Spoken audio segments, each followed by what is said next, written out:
Hello viewers, আসসালামু আলাইকুম ওয়া রাহমাতুল্লাহ। সকলকে জানাই পবিত্র রমজানুল মোবারক। ভিডিওতে দেখতে পাচ্ছেন আমরা বাজার করে বাসার দিকে যাচ্ছি।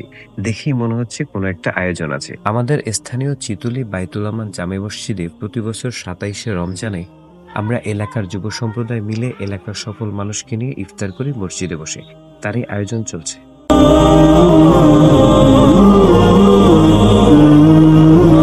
একেক বছর আমরা একেক ধরনের আয়োজন করে থাকি। এবছরের আয়োজন হলো গরুর মাংস দিয়ে খিচুড়ি।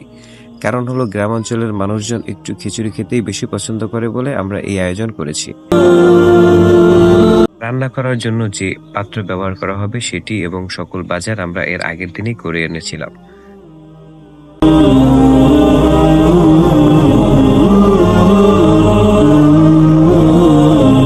সকল আয়োজন কমপ্লিট হয়ে গেলে আমরা রান্না বসিয়ে দিয়েছি। আজকের খিচুড়ি রান্না করতেছে আমার চাচাতো ভাই ইমরান। ইমরান হলো আমার ছোট কাকার ছেলে। ও হাফেজ, অনেক ভালো রান্না করে। ওর হাতের রান্না যারা খেয়েছেন তারা অবশ্যই জানেন ইমরানের হাতের রান্না কতটা ভালো। খিচুড়ি রান্নার পূর্বে গরুর মাংস রান্না করার জন্য কড়াইতে দিয়ে দেওয়া হচ্ছে। মাংস কড়াইয়ের মধ্যে দিয়ে সুন্দরভাবে এগুলোকে মিক্সড করা হচ্ছিল, আর আমরা পাশে বসে বসে দেখছিলাম। ইমরান সুন্দর করে রান্না করছিল আর পাশে বসে আমরা ওকে সাহায্য সহযোগিতা করছিলাম। আজকের এই আয়োজনে আমাদের সাথে সাহায্য সহযোগিতা করেছে কাজের মধ্যে আবু সুফিয়ান, তামিম ইকবাল, মিজানুর রহমান, সৌরভ, আর ভাইপো রাকিব, আরও বাসার দু একজন মহিলারাও আমাদের কাজে সাহায্য সহযোগিতা করেছে। মাংস রান্না শেষ হয়ে গেলে এবার খিচুড়ি রান্না শুরু। রান্নার পাত্রের মধ্যে ডাল এবং আলু দিয়ে দেওয়া হয়েছে এবং সাথে দেওয়া হয়েছে তেল। এরপরে দিয়ে দেওয়া হয়েছে চালও। এরপর শুধু মিক্সড করার পালা। পালাক্রমে আমি, ইমরান ও রাকিব তিনজন মিলেই এগুলো মিক্সড করছিলাম। প্রায় 10 থেকে 15 মিনিট এগুলো মিক্সড করার পরে এবার হলো মাংস ভিতরে দেওয়ার পালা। রান্না করা মাংস আমরা এই চাল, ডাল ও আলুর ভিতরে দিয়ে দিলাম। রান্না করার পাত্রে মাংস ঢেলে দেওয়া হলো এবং ইমরান একাই নিজ দায়িত্বে এগুলোকে মিক্সড করতে থাকলো। খিচুড়ি রান্নার সকল উপকরণ পাত্রের ভিতরে দেওয়া হয়ে গেছে। এখন পানি দিয়ে এগুলোকে ঢেকে রাখা হবে আধা ঘন্টার মতো। এরপরে পাত্রে পরিমাণ মতো পানি, পরিমাণ মতো লিকুইড দুধ এবং সস এগুলো দিয়ে দেওয়া হলো এবং সাথে দেওয়া হলো কাঁচামরিচ।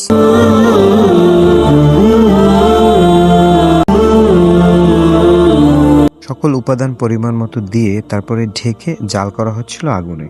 15 থেকে 20 মিনিট জাল করার পরে চাল প্রায় সিদ্ধ হয়ে এসেছে। অবশেষে অপেক্ষার প্রহর শেষ হলো। আমাদের খিচুড়ি রান্না কমপ্লিট হয়েছে।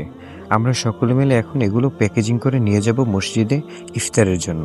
ইমরান প্রতিটি প্যাকেটে পরিমাণ মতো খিচুড়ি ভরছিল এবং আমি, রাকিব, মিজান, আবু এবং আমাদের সাথে আরও যারা ছিল সকলে মিলে এগুলো প্যাকেজিংয়ের কাজ সম্পন্ন করছিলাম। বলতে বলতে আমরা প্যাকেট নিয়ে চলে এসেছি মসজিদে এবং ছোট বড় সকলে মিলে বসেছে সারিবদ্ধভাবে ইফতারের জন্য এবং আমরা সকলের সামনে এই ইফতারের প্যাকেটগুলো এবং শরবত পৌঁছে দিচ্ছিলাম।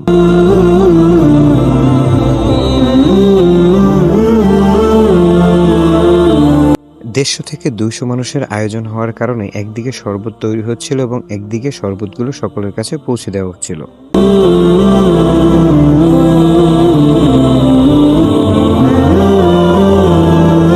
খিচুড়ি আর শরবতের সাথে সাথে দেওয়া হচ্ছিল খেজুর এবং শসা।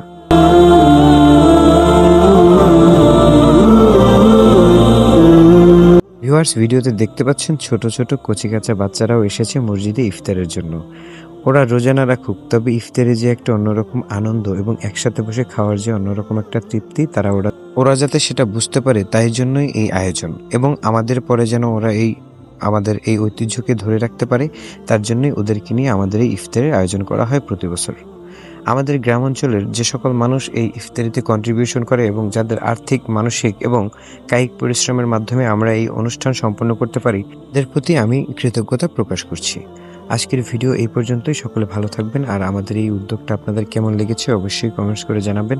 আর এরকম সুন্দর সুন্দর ভিডিও পাওয়ার জন্য আমার রোহান ব্লগ পেজটিকে ফলো দিয়ে সাথে থাকবেন। কাছে দূরের দেশ প্রবাসের যে সকল মানুষ আমার এই ভিডিও প্রতিনিয়ত দেখেন, সকলকে জানাই আন্তরিক অভিনন্দন ও শুভেচ্ছা। আর কিছুদিন পরেই ঈদ শুরু হবে। ঈদ সকলের জীবনে বয়ে আনুক আনন্দ এবং দিনটি সকলের অনেক ভালো কাটুক, এই শুভকামনায় আজকের ভিডিও শেষ করছি। ভালো থাকবেন সকলে। আসসালামু আলাইকুম ওয়া রাহমাতুল্লাহ।